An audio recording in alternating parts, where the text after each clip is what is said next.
Oh, that's okay. Kia ora, and welcome to the second live streamed panel discussion that we are hosting in conjunction with National Flash Fiction Day, New Zealand. I'm Michelle Elvey, and I have the pleasure and honor of hosting this session and speaking with the women that you see in front of you on the screen. I'm delighted that they could all join us today because we're going to have a wonderful conversation around all of them having recent books. I need to pause one moment and stop a live stream that I can hear happening. Apologies. I can hear myself, so I'm just going to fix that small problem.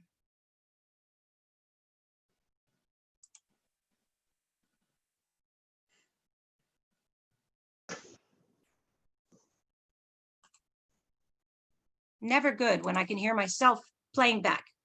Anyway, I think I have that resolved now. So I'd like to welcome our panelists. We have Nod Gosh from Christchurch. We have Ann Kennedy in Auckland, Gail Ingram in Christchurch, Diane Brown in Dunedin, and Helen Riccobene in Wellington. Is that correct? Wellington. Yeah, that's right. Yep.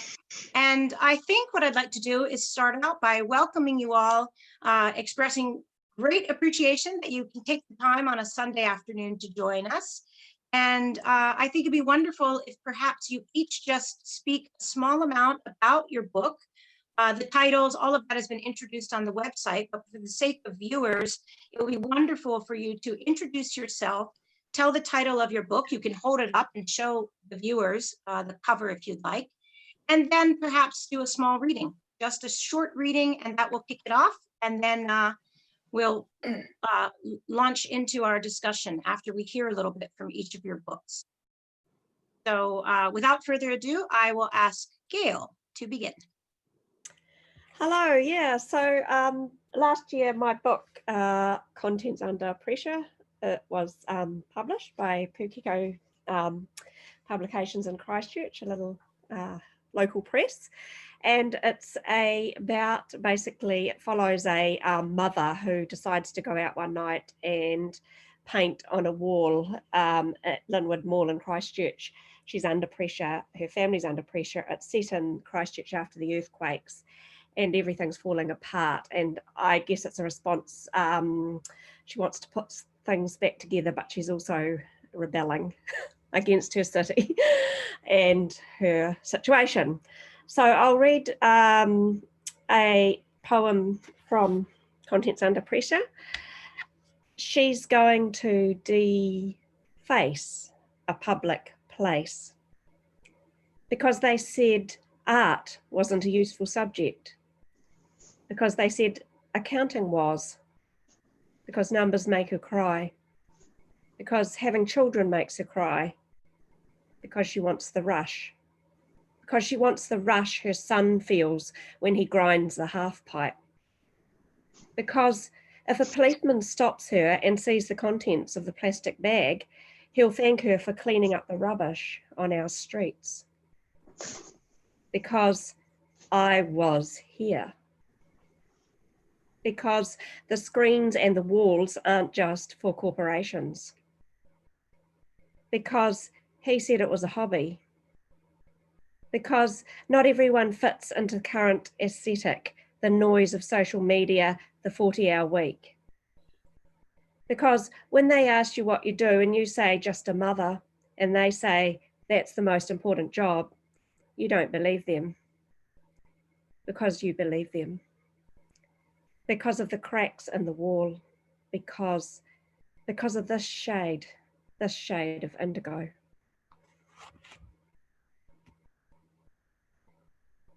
Really wonderful. Thank you, Gail. Who would like to read next? Nod, shall we go to you? Sukra was published by Truth Serum Press. It came out in February. It's a collection of 3 novellas in Flash, and each one was written in a year whenever the Flash Nano series was happening as a Facebook event. It's organised by Nancy Stallman in the States, and she gives prompts. And for the last 4 years, I've used the prompts to create linked stories.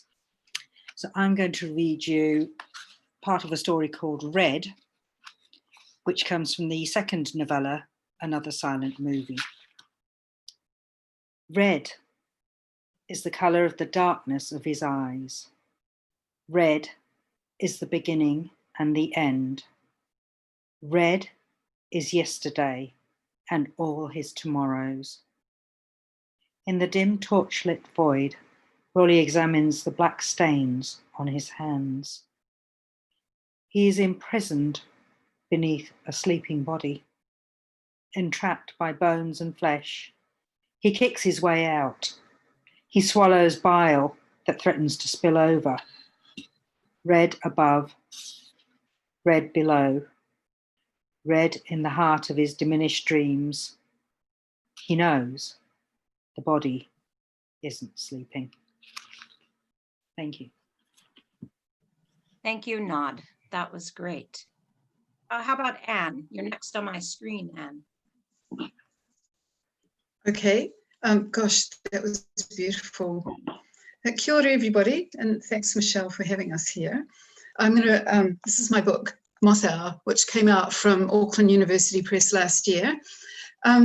This book is about, it was inspired by my late brother Philip, who died in an accident aged 22 in 1973. I was 14. And he was a poet, and he left behind a manuscript of poetry.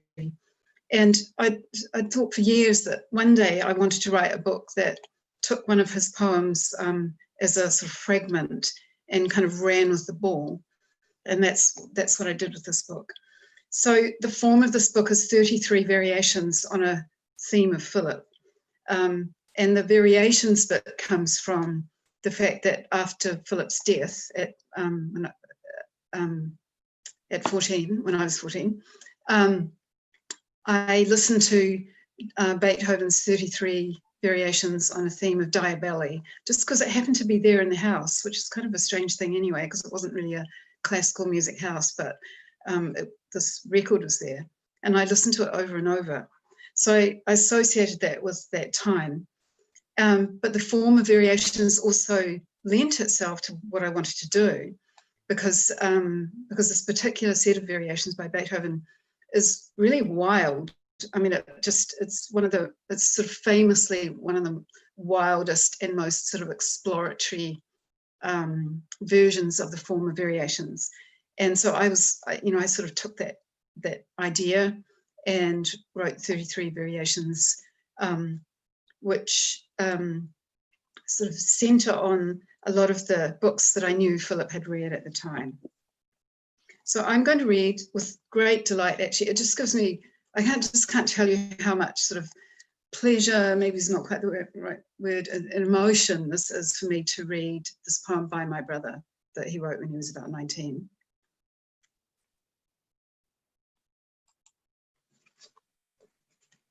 Come catch me, little child, and put me in a jar.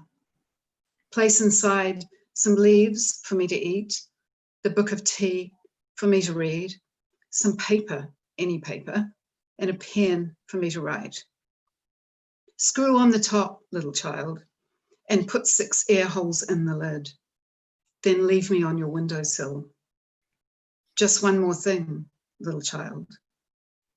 Look through your sunset hair into my world before I die and collect your imaginary mind. Thanks. Thank you, Anne. That's beautiful. And I've read that on the page, but I really love hearing you read it. I'm sure that everyone else does as well. Really beautiful. Thank you so much. We'll move to Diane next.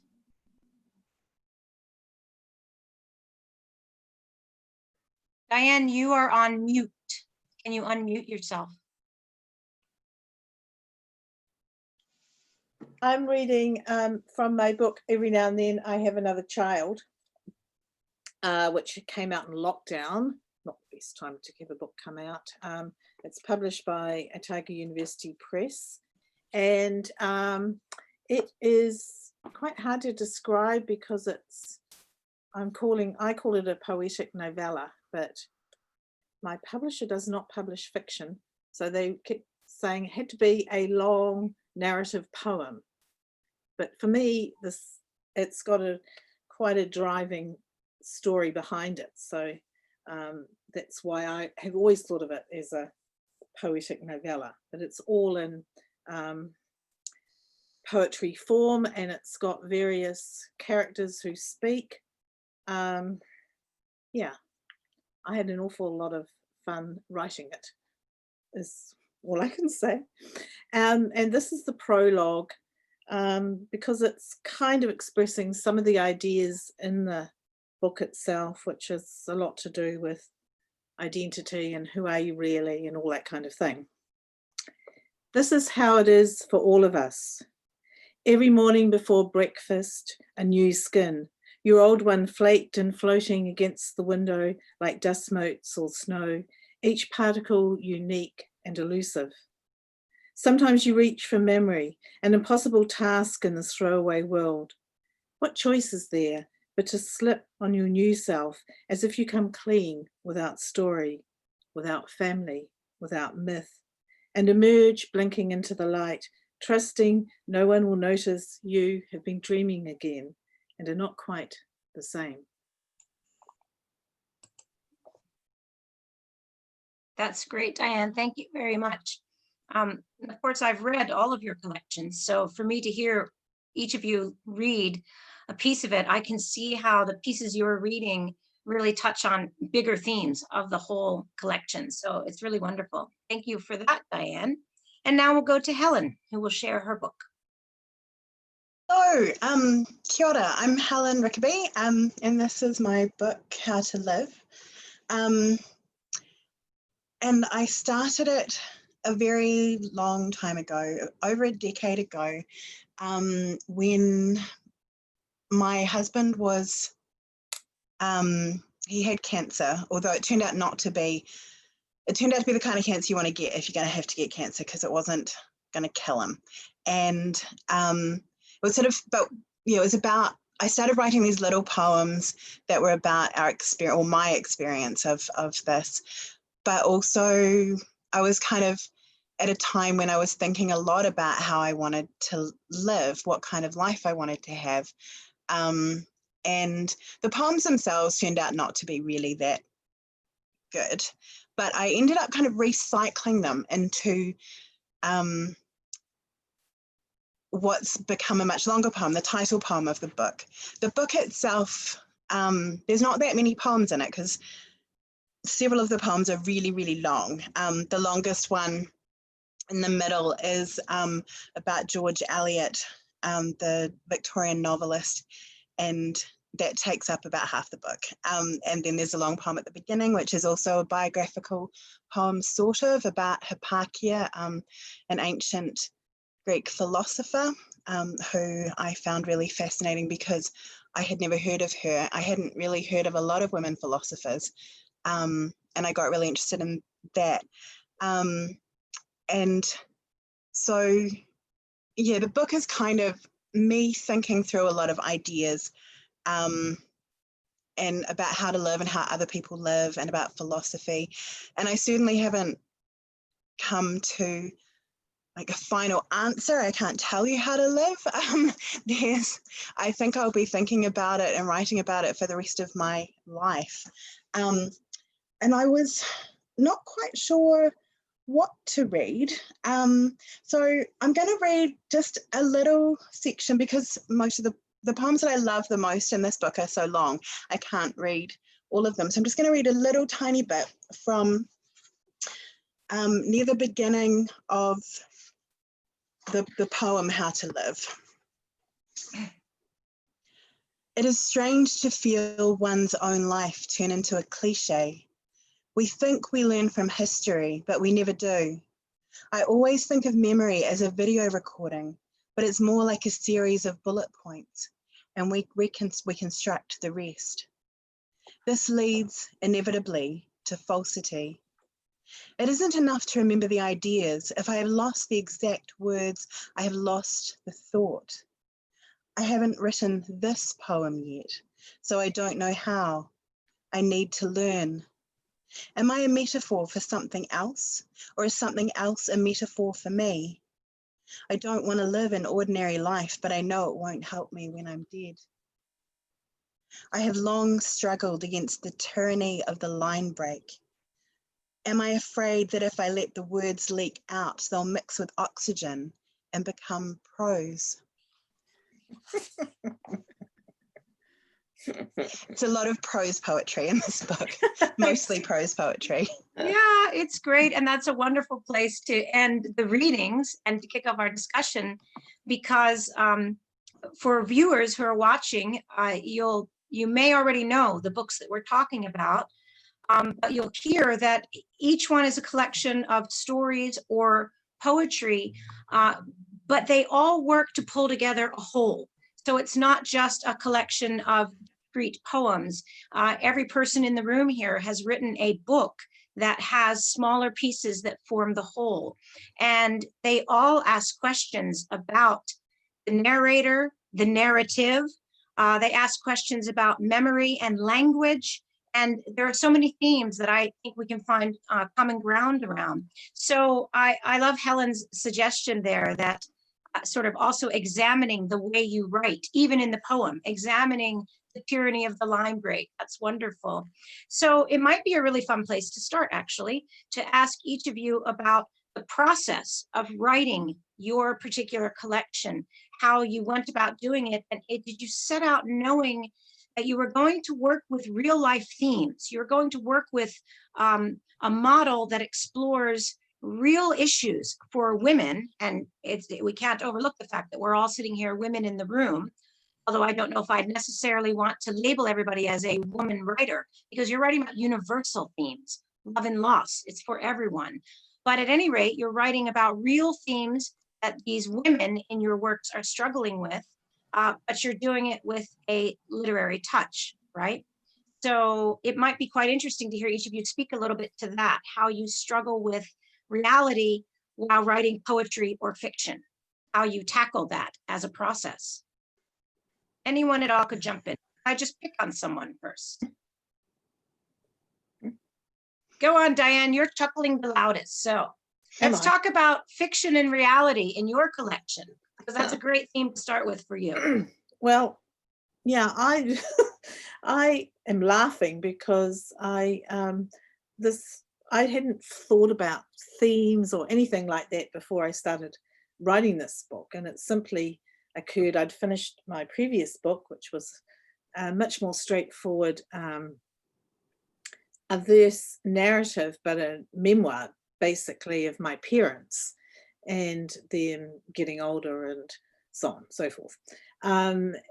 And so then I had a dream one day, which was so extreme, and I woke up, I remembered everything, and I just woke up and wrote it down before I'd forgotten it, and into a poem form called Every Now and Then I Have Another Child. And I thought, oh, I like the sound of that, and where's it going to go, and why is this person wandering, this older woman wandering around the streets of Auckland in the middle of a riot, which was happening, with this baby strapped to her front, a baby that does not make any noise or demand feeding, which seemed quite convenient.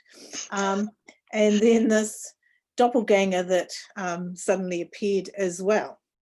So I was just so interested as to who these characters were. So I mean, I teach and I tell my students not to write about dreams, and they think this is very funny, that I've ended up writing a whole book that began with a dream. And there are other dreams in the book as well.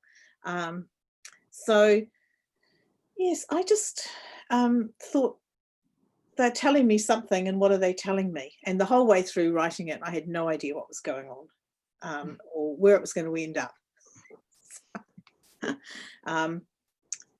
And basically, I just really was so interested myself. But then I took a lot of other things that I had been writing, that some poems that I'd written a long time ago that were to do with my children, and other things like teaching, which I was interested in as well. And I just kind of found a way to insert them in there. Mhm. Mhm. It's actually, there's quite a joy in that, isn't there? That you don't quite know where it's going. And I wonder if everybody else had some experiences like that as well. And again, that also relates to this idea of reality translated into poetry, or reality turned to fiction. In the case of Nod, I think Nod deals with a lot of real life scenarios, but she's writing small fictions. So yeah, that idea that you don't quite know where it's going, but you sort of know what you want to do with it. Sure. Any thoughts there, Nod, on how you go about doing that? Because you certainly draw on things that sometimes feel very real. Yeah. My previous book, The Crazed Wind, was almost like a memoir because I gave the narrator many, many aspects of my life. The overlying theme was about a woman who'd been estranged from her family for 11 years, and I gave those specific details to her. I included real events, I included historical events, etc. In contrast, the truest thing in Filthy Sucre is probably the publisher, Truth Serum Press, because it's got the word truth in it. This is almost entirely made up, but even in writing something that's total fiction, you're always bringing to it your experiences. And I thought it was interesting that not only are the rest of you poets, and I'm not really a poet, but one of the topics of this talk was about the women in our stories. Apart from a few in the first novella, all of my narrators are guys. So I had to put myself into the headspace of a bloke whenever I was writing the male viewpoint. And I think that's still relevant because it made you think, how would somebody that's not a female person see this differently? How would they use their words differently? How would they show or hide their emotions? So in some ways, the fact that it was a male voice didn't make me any less aware of how the viewpoint is altered by that. But the first novella is concerning bad love, basically, choosing the wrong person, being horrible to other people, flitting from one partner to another, and that sort of thing. And I'm sure many of us will have had experiences, even if it isn't in our own lives, we will know people that have encountered that sort of behavior. And oh, it's such fun to write about. And so in some ways, writing about something that doesn't draw exact parallels to your real life frees you up a little bit, but you're still informing it with things that have happened in your life. And the middle novella, Another Silent Movie, what I've given to that story is that I've set it in my childhood, a place where I grew up, a village called Shepshed in the Midlands in the UK, and the street names, etc., are real. The era correlates with when I was the appropriate age living in that time, in that place, and everything else is pretty much made up. Thank you. Yeah, that's really, really interesting. And I see these connections again between your different books, from what Diane was saying to what you were saying. And while both of you were speaking, I was also very much thinking of Gail's book, because it is so grounded in the reality that is local Christchurch. And I'd really love to hear you talk a little bit about that, Gail, how you took that reality that you clearly have experienced yourself, but you turned it into this wonderful fictionalized set of poetry. Yeah, it was a mad time in Christchurch, and our family was certainly under pressure. You know, we had a broken house and teenage children, and going through a lot of stuff, mental health issues and experimentation and things. And so I was under a lot of pressure myself as a mum. And so I was writing kind of for therapy, but I was thinking about the title of this series, this talk today, Imagination Unbound.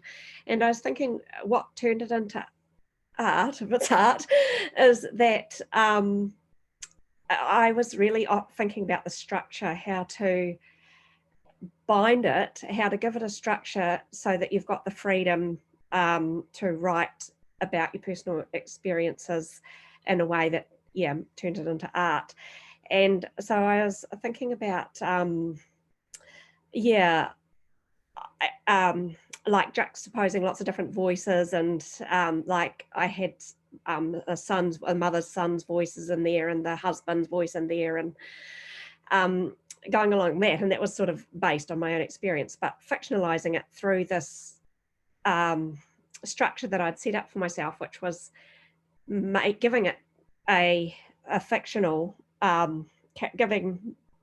making it from a fictional character, the graffiti artist, and using some narrative techniques to kind of,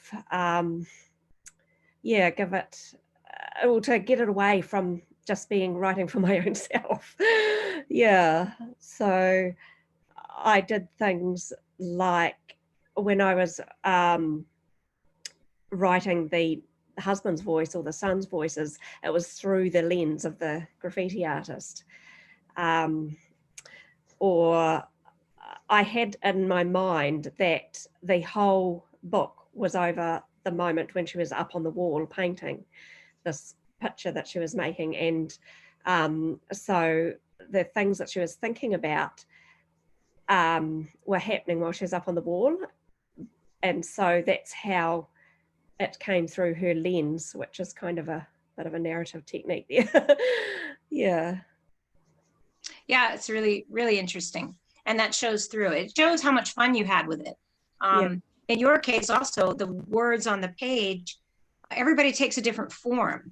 Diane's have a very specific form where the poems follow a very particular form. And as I understand it from conversations with her, that took a lot of exercise, a lot of discipline to arrive at the form of those poems. In Gail's case, there's also a lot going on behind the scenes because every page you turn to has a different arrangement of the poetry. So one poem I think is even sideways, vertically on the page. So you have to turn the book to read it. Sometimes the words are sort of splashed on a bit like graffiti. So I can see how each of these sets has their own approach to how you get the form flowing with the voice, with the narrative voice, with the character. In your two cases, the characters are quite kooky. Something that occurred to me as well, hearing you talk, is that all of you seem to be in dialogue with your characters.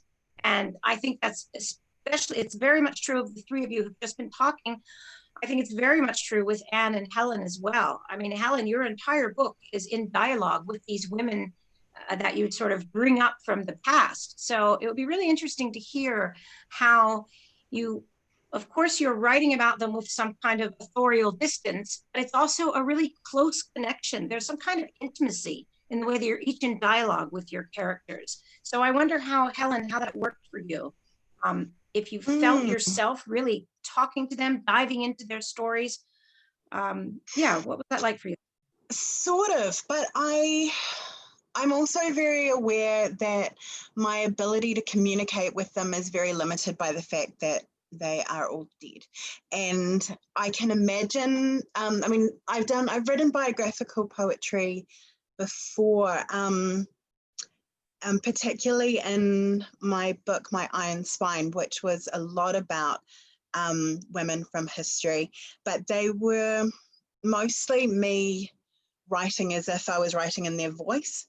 But I was also then very aware that I was sort of making them puppets because I didn't know what they really thought, except when I had kind of primary material. But and so these poems in How to Live are more from the outside, from my perspective, trying to understand them and trying to connect with them and learn from them. But also, I guess what I was really interested in this book was exploring and making connections and putting things alongside each other. Getting things to shine lights on each other. I wrote a couple of notes down listening to the other writers. One of the things that you said, Diane, that struck me was that you had some other poems you'd already written that then began to fit into this book. And the same thing happened with me as well, because I had some poems that had not found homes before, or there was one poem that I'd taken out of an earlier book because it didn't seem to quite fit. But then it was in conversation with these poems. I guess you want I wanted everything to be in conversation with each other. The other thing that was, but I didn't know how the book was going to end up. How I envisaged it in the beginning was very different to how it ended up, and I much prefer how it ended up. It was sort of a constant development over a long period of time. And the structure was also really important with the long poems in particular,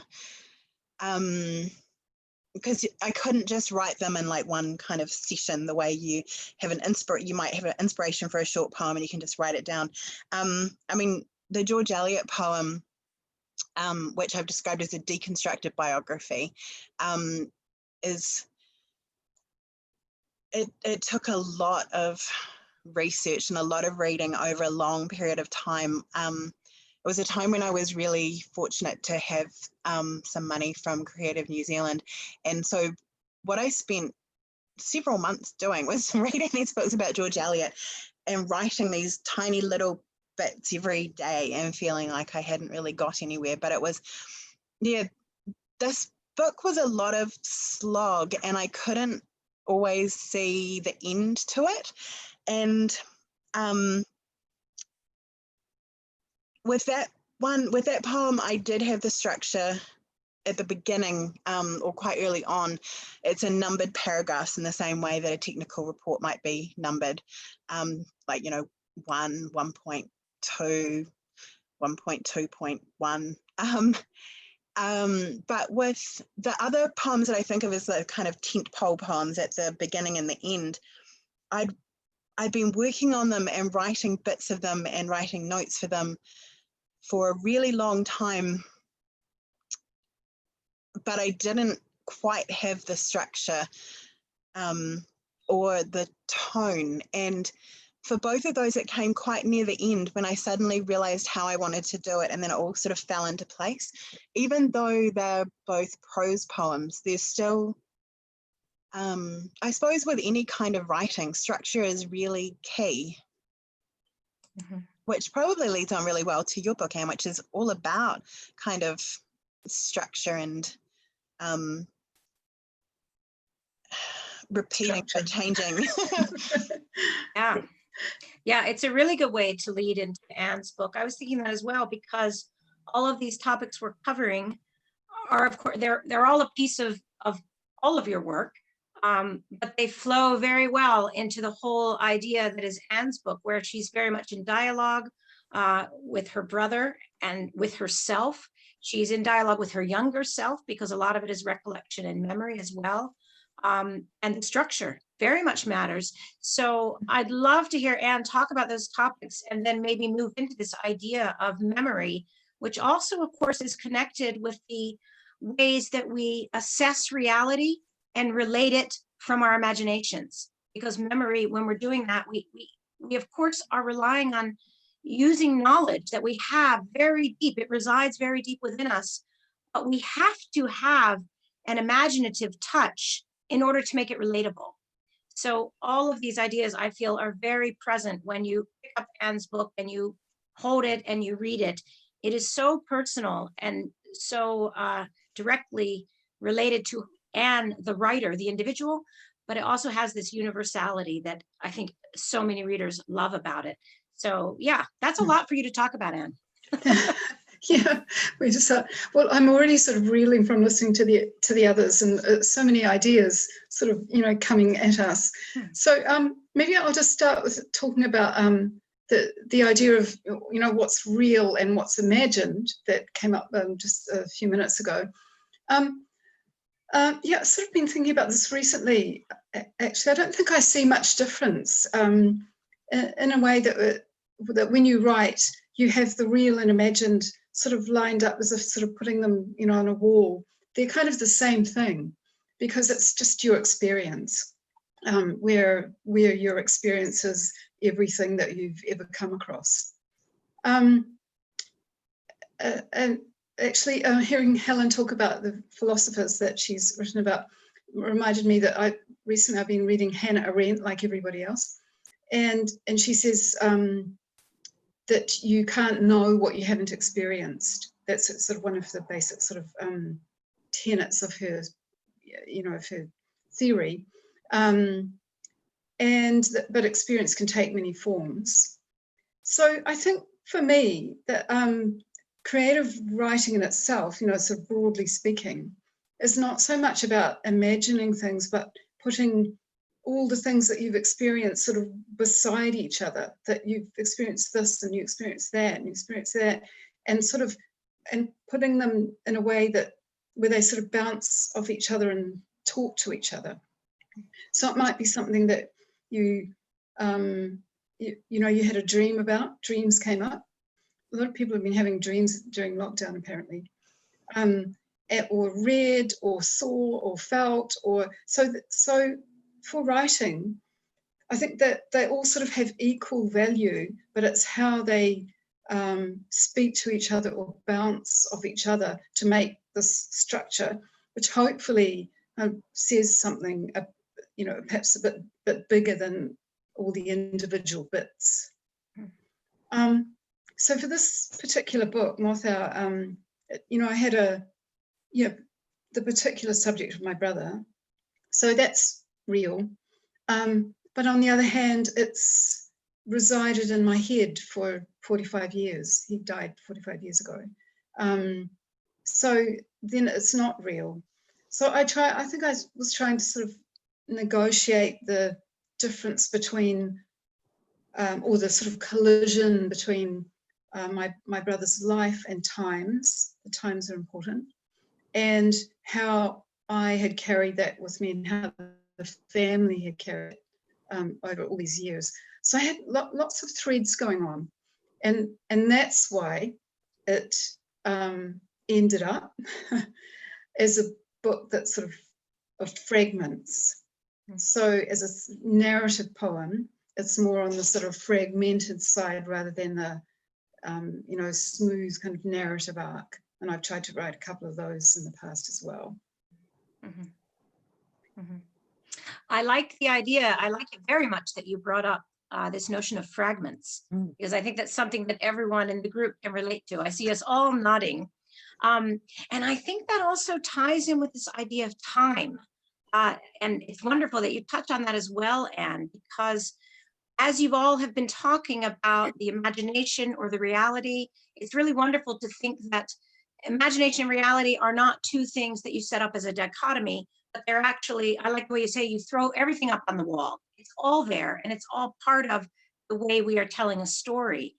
And that for me also is very much about how time can be so fluid in these fragmented pieces that form a whole. And that perhaps is another really interesting question to ask you that I think viewers might be interested in, because if you go and if I go and I pick up one of your books, my tendency is to read it from beginning to the end. And once I've done that, I know I can dip in. I can then open to page 43 and I find a poem or a story, in Nod's case, that I can read and it will stand on its own. And yet there is a structure that tells me how I should read it, starting on page 1 and going to the end. But within that structure that you develop, there's a lot of fluidity also. And I'm curious, here's the question, I am getting there. Time, fragments, imagination, these are all relating, reality. How did you go about knowing the flow of your fragmented pieces? Because that, I think, really gets at this question of how we can fold time as we're telling a story, how we can blend or see reality and imagination as the same thing, how dreams are real. I love that Diane's piece began with a dream, but that is so real. It's the whole book. So yeah, so this idea of how you go about structuring the book that you've written with the idea of time, fragmentation, dream, reality, all of this in mind. But surely all of those things must influence the way you know what's on page 1 and what's in the middle and what you know comes at the end. There are thousands of possible books. Yeah. Every different order would be different. I mean, this is something that both as a poet and as a publisher I've grappled with quite frequently how to arrange things. I mean, and I'm sure it's the same with fiction as well. I mean, you don't have to tell it chronologically, even if you have, you know, a kind of a straightforward plot. And so there's so many different ways that you can do it, and each would have a slightly different effect. I usually think about a book as kind of I kind of sort of imagine a graph, and often it's an emotional graph rather than a kind of a story graph, I guess, because, and even within my poems that are narrative, you don't, there's the shape within that as well. And yeah, I kind of want to take the reader on a sort of a journey, but that could be lots of different kinds of journeys. I love the possibilities of that. And I see that as well. Anyone else want to talk about your process? Yeah. Yeah. Can I just go ahead, Anne? That's such good ideas about how that where you put everything as you go through the book is just so crucial to how the reader is going to experience it. And of course, this is for the reader. You know, even if you're thinking as a writer, I'm expressing myself and I'm sort of getting all these ideas now, but really it's to communicate with the reader. So you want the reader to come across this and this and this and this. Maybe the first time that they read the book, you might hope they read your book again and open it up in the middle. So for me, I've always sort of labored over the order of things, right from my first book, which I wrote about a gazillion years ago, which was little fragments put together. And now coming back to Moth Hour, which in a way is like coming full circle, because I literally got down on the floor and did the Janet Burroway, who's a fantastic fiction kind of mentor to the world, and did her method of quilting. So getting down hands and knees, like this bit, this bit, this bit, and put them all together. No, that has to go there. I spent days doing that. And by the way, was a recipient of Creative New Zealand funding to do that. So thank you, Creative New Zealand, like Helen. But it's making the bits kind of speak to each other, and the writer come across them in an order that will give little surprises, links. And, you know, it's so crucial to present a moment by moment experience of sort of how it is to be in the world. Yeah, really, really interesting points. Gail, I think you wanted to say something as well. Yes, because Helen mentioned like her first and last poems, and it's kind of that emotional bridge from getting from the first to the last, and that selection and the selection process. And I just opened up my book, and my very first poem starts, this isn't the beginning, but somewhere in the middle. And I think that first poem, yes, is giving direction to the reader how you want to read it. And and she was a graffiti artist, and she's painting a picture. And so I was thinking about that whole process of art, when you start your picture and when you end your picture, and the thought process that you go through. At some points you're flowing, and at other points, you know, you might be going off into the realm of memory.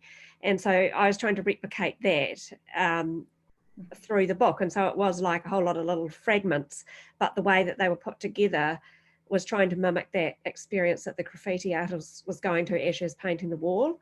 And so that was, similar to getting down on the floor. I can't remember if I actually did get it on the floor, but I've done that for some other works, and putting them all together. And at some point, somebody read my one of the drafts and said it was too fragmentary. And I think in some ways, that's kind of the difference between a poem and a narrative, is that the reader you're trying to get the reader to experience what you're experiencing from the inside. But with a narrative, you're looking at the characters as they go across the page, and I don't think you're as involved. And the idea of breaking it up into fragments for me was that, you know, she's jumping from a memory here, and then your brain goes off into another place where she's focusing on what color she's working on at the moment. The reader has to work at finding out how that's happening and what's going on, and so it becomes part of the reader's experience in a poem, which makes it more a personal experience for the reader than, I think, than watching characters go across the page. Sort of, an internal experience rather than external experience. Yeah, so that's where I was coming from. Really interesting. Related to that, let's go to Nod and Diane. I'm going to put you both on the spot, because even though Diane is a poet, both Nod's and Diane's books are very much character driven. And this idea of timeline or sequencing or the beginning, middle, and end, I'm curious to hear from both of you, and I imagine our viewers would be as well, because you're writing something that is very much a story, or in your case, not 3 small stories. How does that process change for you, understanding that, of course, there's a poetic process as well, that idea of sequencing, how you fit the pieces together? Nod. It's really important in novella in flash, particularly, to have a way so that your reader can actually find the full story in there. Now, that doesn't necessarily mean a linear timeline. And I've struggled with this a little bit because I don't like writing in a linear timeline, but through the process of learning to write, I've been kind of pushed into, yes, you must straighten things up. And what I've come to learn is that if you are going to use a nonlinear or a spiral timeline, then you need to be, as with breaking any other rules, very conscious of how you're doing it. And I'm just going to touch upon something that isn't a poem, but it's something that's very poetic. And when we saw Helen at the Ockhams, we also came across this, Becky Manawatu's Awe, wonderful book. And that's written with 2 timelines that are spiraling and somersaulting over each other. And it's a masterful example of how that's been well thought out and jumbled up for a reason. And I use that example because it's also very important in a novella in flash to have things presented in an order that adds to the reader's experience and revelation. It's not going to be the same if you read them in a different order.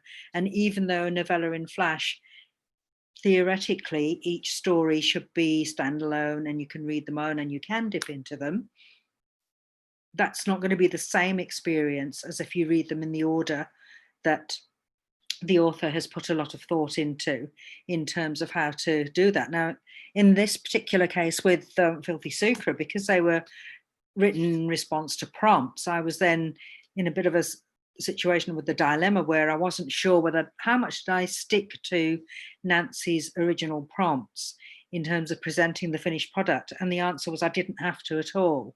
I needed to follow the principles of making sure that I presented what was happening in terms of revelations about the character and revelations about the storyline that actually enhanced the understanding and the emotions, because a lot of layering and the poetic elements in small flash fiction stories, which are often very poetic, is very dependent on how the reader perceives them and the leaving space for their own response and how they see things, the use of the senses, etc.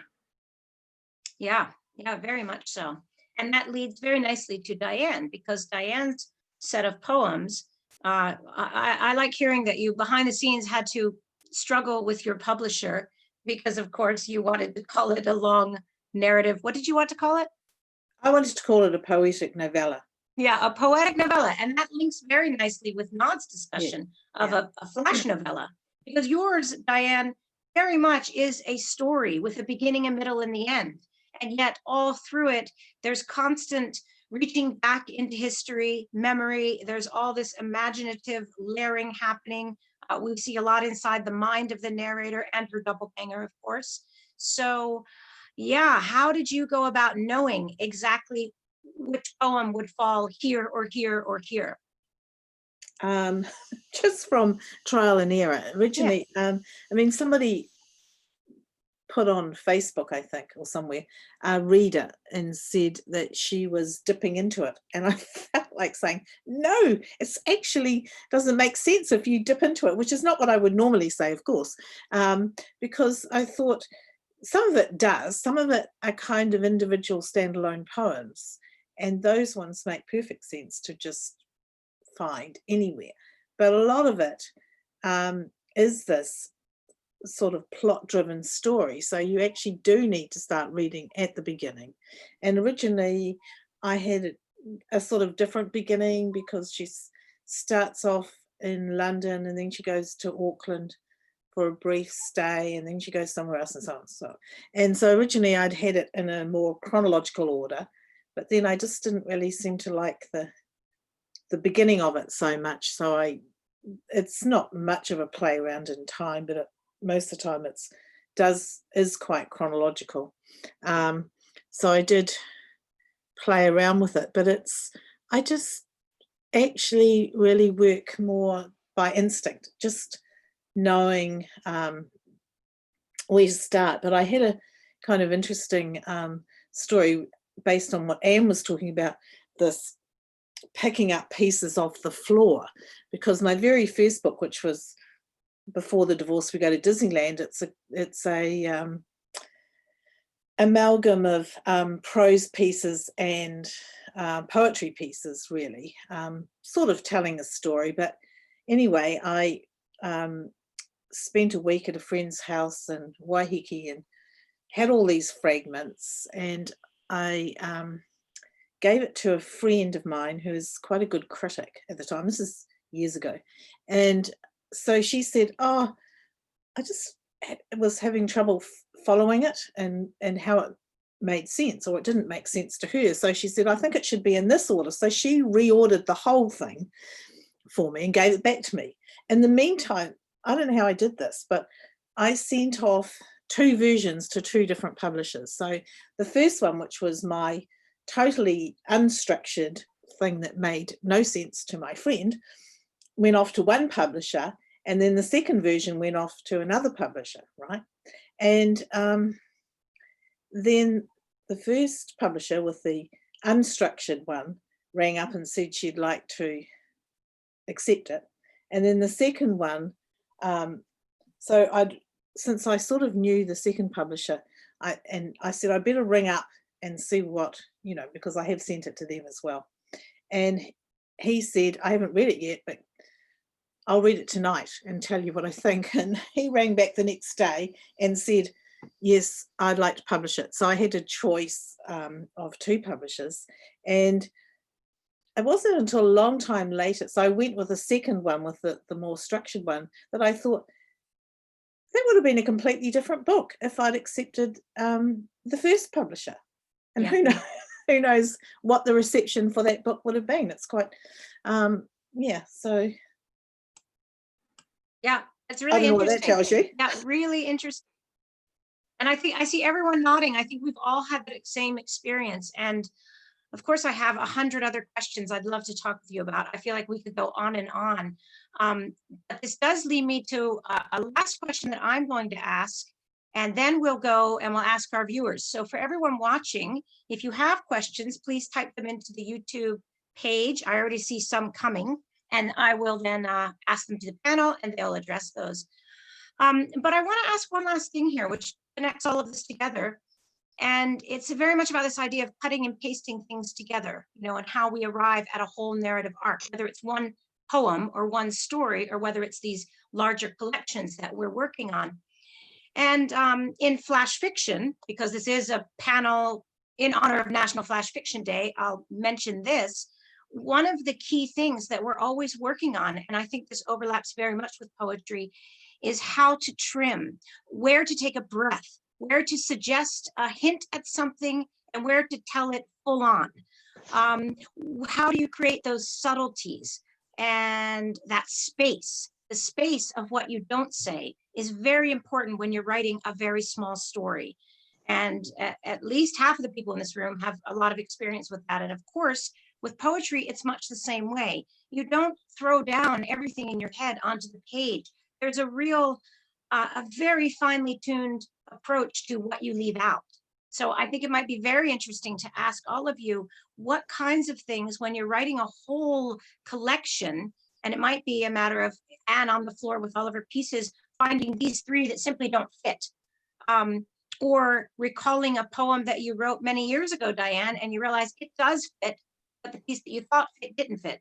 And so that process of elimination is as important as what we in fact write, right? How we edit, because certainly in a book like this, the editing process is as important as everything else.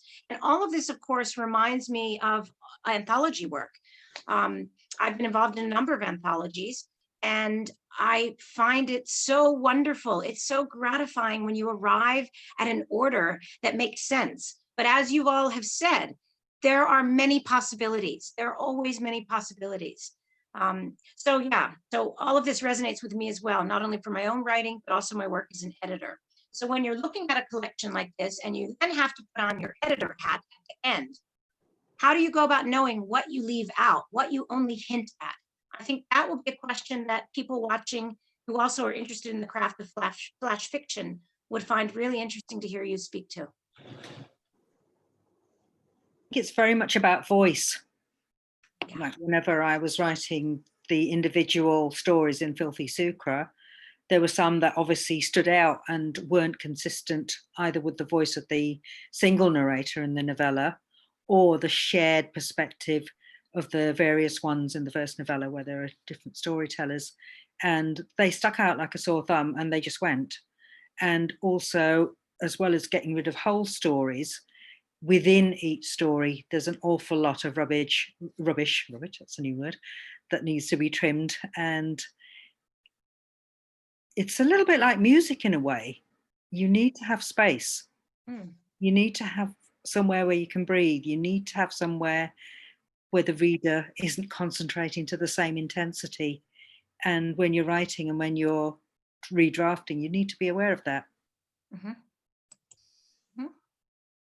Others? Yeah, Gail, I know you, oh, sorry, go ahead, Helen. Oh, no, I just, that's a wonderful, wonderful metaphor, comparing it to music, music and silence, and, you know, word and space.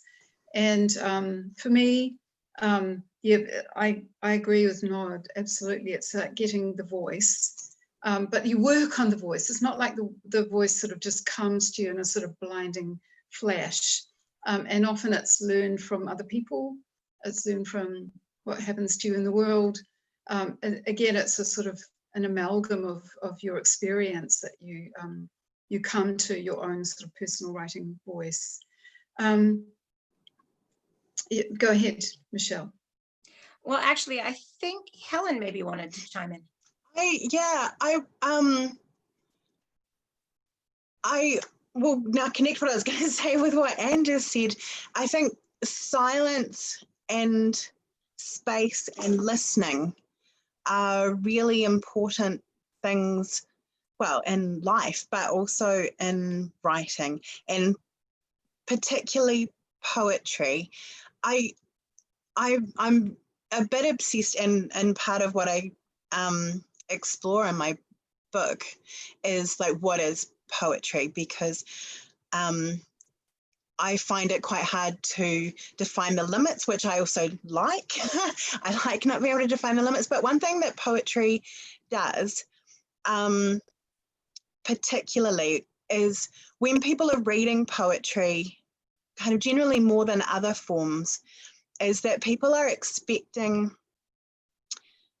kind of layers and metaphor. I mean, of course, other forms use layers and metaphor, but when you're reading poetry, you're particularly attuned to it.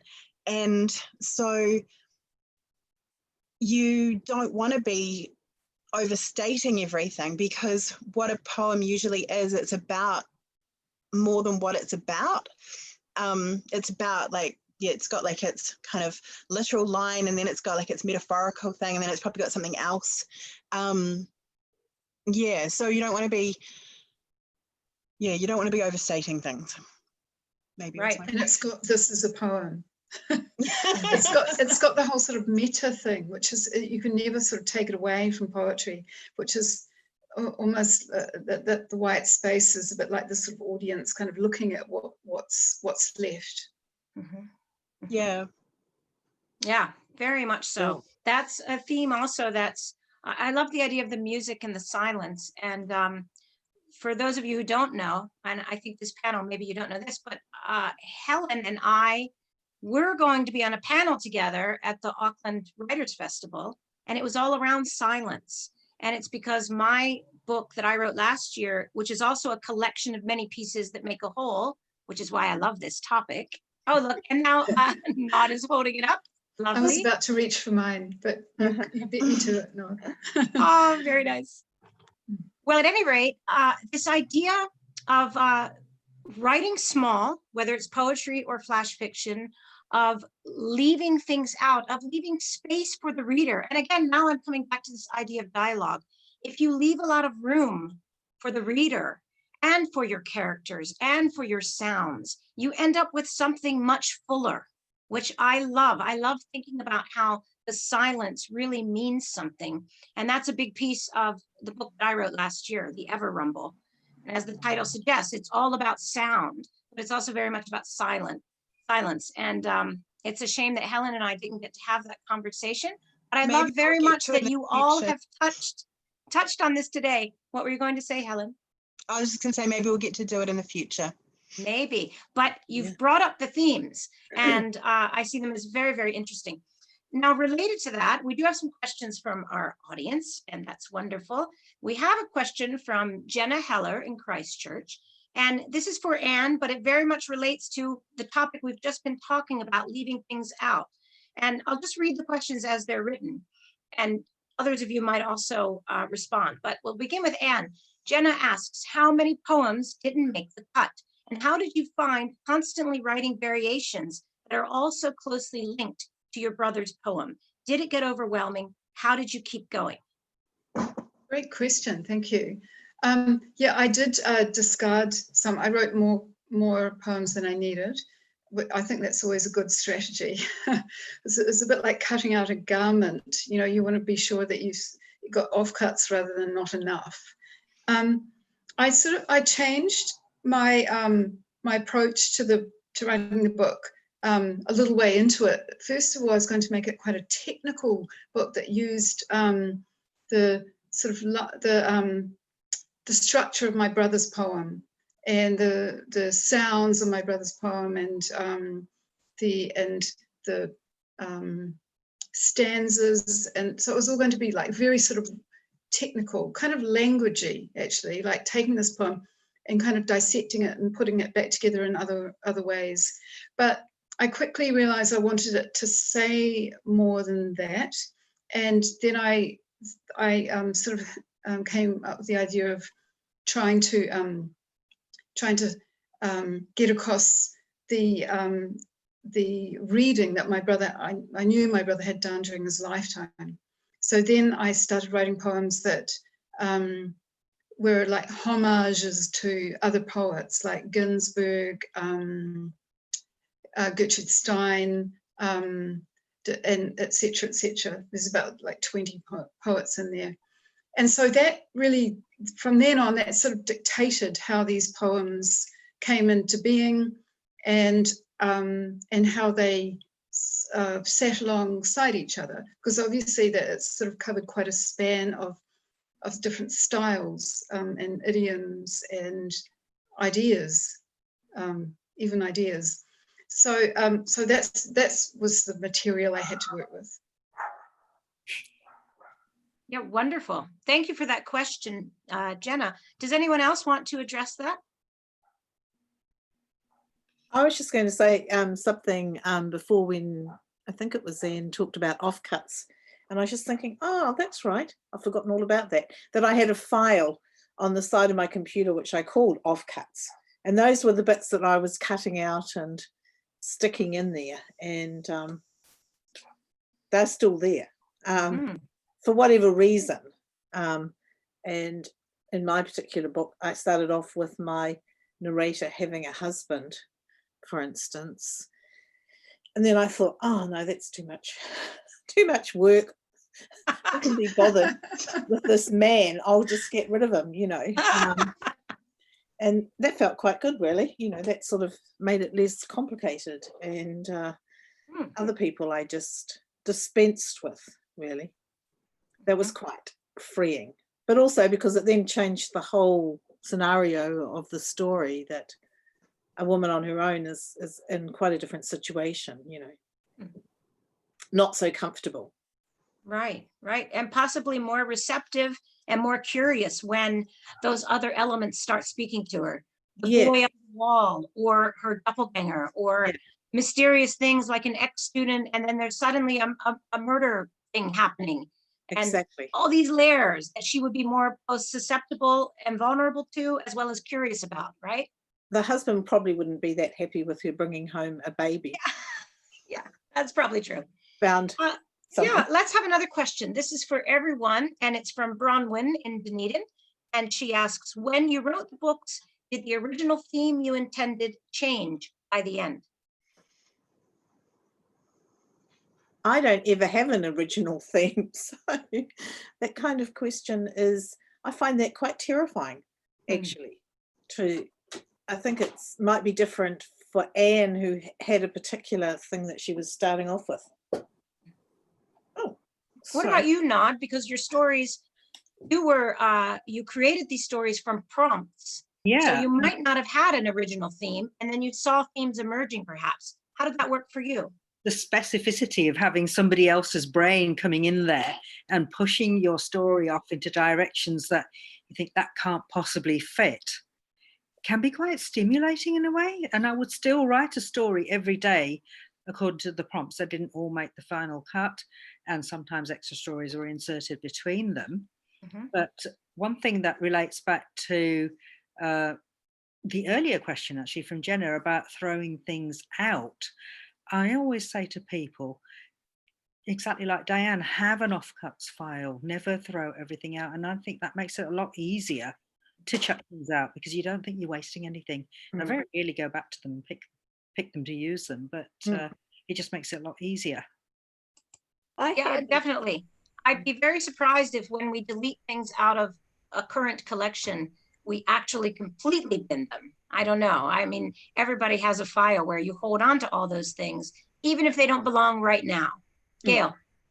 I was trying to be quite political in my book, and some of the inspiration was I went to the street art exhibition that was on a few years after the earthquakes, with all the street art that was popping up out of the earthquakes. And I noticed at the exhibition there was only one female artist, and so I was wanting to, that's why she ended up being a mother, middle-aged graffiti artist. And it was about giving it a voice to the invisible, but also making a comment on how there's no space for art. There didn't used to be. Graffiti art in particular, that one of the reasons it comes about is because there's really no space for public art for people who aren't artists and have the funds to back that. And so I wanted to get a lot more in mind about billboards, and I had billboards talking and commenting from a political point of view on how we've got all these sometimes quite horrid billboards advertising condoms, you know, when you've got your kids in the back of the car driving past, or all of that kind of thing. And I ended up taking those poems out because they were too didactic, I guess, and didn't, again, fit to the voice. So it was about finding, what was going on inside the graffiti artist's head, not what I wanted to do and push. So, yeah. Right, yeah, that's really interesting, that you have to honor the character or the person, or coming back to Nod's original point that I think we all agree with, the voice. The voice has to matter, has to be consistent. And I think that's something, when I teach writing, it always comes up that you have to be careful that your own authorial agenda doesn't actually interfere in what's happening in the story or the poem. right? You have so many things you want to say, which is why you're writing, but it can't be about you at the end of the day, right? And so having that patience or that grace to know when to take yourself out of it and let that character emerge or let that person on the page develop. I think that's a really wonderful point, Gail. Thank you for that. Okay, we have another question. This is from Vivian in Northland. And Vivian says, Helen's tremendous opening piece could be seen as a massive challenge to the reader. Was that your goal, Helen? I guess she is talking about the opening piece to the book, maybe, which is Notes on the Unsilent Woman, which is it is very fragmentary and it's in numbered paragraphs. And this is, I don't know if you can see, that's kind of what it looks like with my little lines on it, because I sometimes do an abridged version when I do a reading. I've done like a 15-minute version and a 10-minute version, but I think the whole thing would probably take about half an hour. When I was writing this whole book, actually, I don't set out to be deliberately kind of difficult, but I wasn't setting out to be easy either. I guess because a lot of the work that I have really got a lot out of is work that sometimes, poetry that sometimes you have to put a bit of attention into. And I don't think my book is anywhere near as hard to read as Lynn Haginian's My Life, which I tried to read several times over about 15, 16 years and could not make sense of until it suddenly clicked. And I was like, wow, this is amazing. This is the most fantastic thing ever. And so I was feeling inspired by people who, yeah, whose work is sometimes a little hard. And there was a point where I had finished writing my George Eliot piece and I gave it to my husband to read, and he did suggest that I could perhaps cut some things a little bit to make it a bit less boring, and I said no, I don't want to. And I didn't.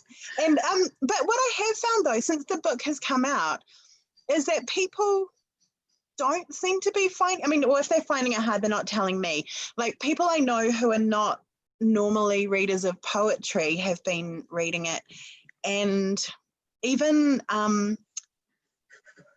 yeah, like the last poem in the book, How to Live, I thought because it jumps around all over the place, which was something I was very inspired by Lynn Haginian's My Life about, because the sentences don't follow each other in any kind of way you would expect, or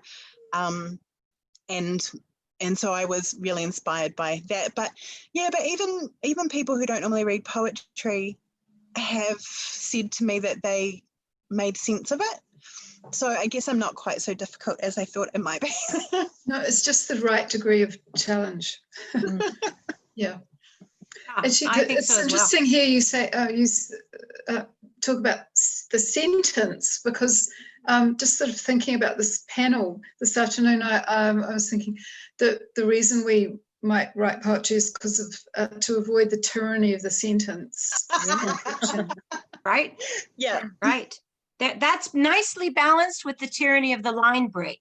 We can have both of those things bookending our conversation, which I think is wonderful. We do have one last question, and it's directed at Nod. And if everybody has time for one more, we're a little bit past 5 o'clock, but we knew we might do that because we wanted to allow time here. This is directed at Nod, but I also think, again, thinking about what you put in and what you leave out, it might be relevant to everybody else. The question is from Lola in Dunedin, and Lola asks, you mentioned distancing yourself from the initial prompts that began your book. Did the 3 novellas end up sharing common themes or voices? In terms of how they related to each other, I deliberately planted some commonality afterwards. but I don't know if that's a bit too contrived. I know some of the people that did some early reading thought it probably wasn't necessary, but I was having fun, partly because the third novella, which was written in 2018, which is called A Benign Deity, is about a time-traveling guy who thinks he's a god. And he ends up in all sorts of periods of history in different parts of the world. So I put him in some of the earlier stories as well. But Lola, that's not exactly what you're asking. It's about the themes and how they relate to the original prompts and things. And I suppose even though I was following the prompts, I didn't want to be a slave to them. And I can probably answer that question a little bit better by actually talking about how I responded to Flash Nano in 2019, which is not in this book because it was published too soon for that to be included. And that's a novella which touches on the subject of casual sexual abuse.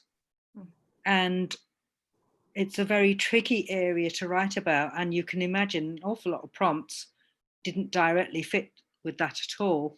But I made the prompts just be a very minor part of the story so that they were still leading me away from being too predictable in some way. So they did serve a function, but I was still serving the purpose of the story, which was about looking from both the perpetrator and the victim's perspective about casual sexual abuse. So I don't know if that answers the question, but. Oh, fascinating. We'll have to look forward to that. I know that was specifically about the fact that you have 3 novellas in one bound book. But I think the question is really interesting because it can relate to everyone else as well, whether themes that we see connected in all of these books that we're dealing with today, whether these are also themes that you connect with in other bits of your writing as well, whether nonfiction, poetry, story, because we often revisit the same themes. And I think currently some of the themes that, well, it seems to me like in poetry and in these particular pieces, we all enjoy playing with memory and structure and imagination and all the things we've talked about today. But I wonder, yeah, do you revisit the same themes in a lot of your different kinds of writing? And do you see connections between your present self and your past self, the pieces that you've written? That might be interesting to hear a bit about.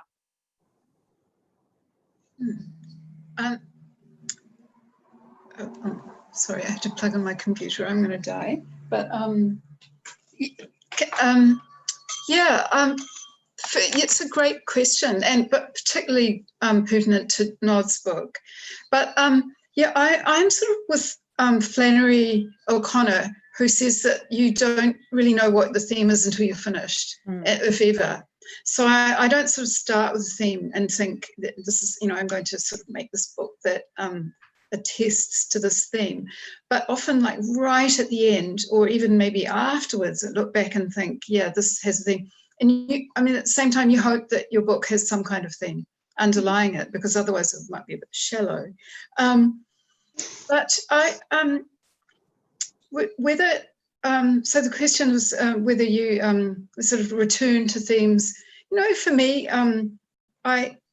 living in Aotearoa as the descendant of settlers, I feel that that's kind of underpinning everything I write, absolutely everything.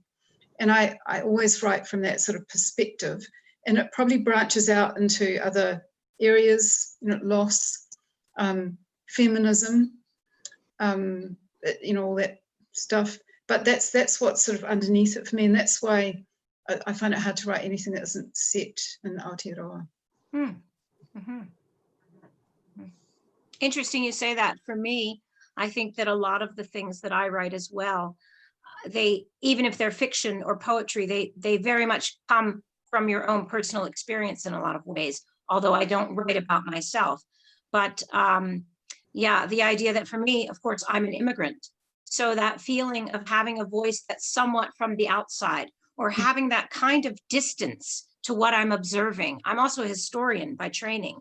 So I'm always looking at something a little bit from the outside, and I enjoy that. That's where I actually like being a part of the process. It's how I dive in probably why I like being an editor and an anthologist as well, because you have that sense of being an outsider, but gazing in and then mining meaning, right? Which I find really gratifying. So it's interesting you say that, Anne, that you can't write from any other perspective.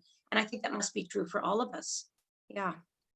Yeah, I think that's definitely true for myself as well. I write from the perspective of being a woman of a certain age, or as I've got older, it's living where I live and in my particular environment and with my relationships. Even if I'm sort of not entirely writing about myself, all of that is informed by my experience and things like teaching and what I've found out about that, or that whole process of where characters come from, and whether something is fiction or whether something is poetry or prose, etc., etc. Yeah, yeah. I was just Great. going to say that with each of my books, even if I didn't think of it initially as a book when I started, it's kind of come together as a book. And then once I finished, I've kind of wanted to do something a bit different. Yeah, something not quite the same, something that's maybe a twist or a development on what I was doing, but I didn't want to end up becoming like a parody of myself.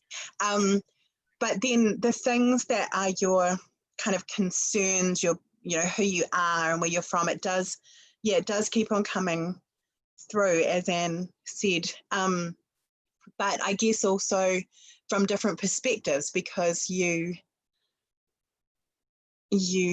grow, you change, you have new experiences, you maybe understand yourself better or maybe less than you did before. Yeah, and definitely I've noticed in my own work there's some obsessions that I don't even realize I'm constantly writing about, but there they are. Right. Well, that's a good place to end. We'll leave it with a bit of mystery. Readers who are interested can go check out the books of these panelists and find out where those obsessions are. Perhaps they're lurking and hidden, or perhaps they're right there for us to find. I think that's a great place to end. I feel like we wandered through many ideas and themes and ways that we all can connect on the page, but also in person. And for me, it was a really wonderful conversation. I hope it was for you as well. And with that, I want to thank the viewers, because we had some wonderful questions, and the people who watched this live streamed. It will also be recorded. It is recorded, and it will be out there so other people can tune in later. 4 o'clock in the afternoon in New Zealand is almost impossible for a lot of other people around the world. So hopefully we'll have other people watching as well. I want to close by thanking all of you. You have remarkable stories to tell, wonderful books. These are very current books, all from 2019 and 20. For anyone watching, I encourage you to check them out. I think that a lot of people are probably scribbling notes to go find these books if they haven't read them already. And it was a wonderfully eclectic panel with a lot of different ideas coming into it.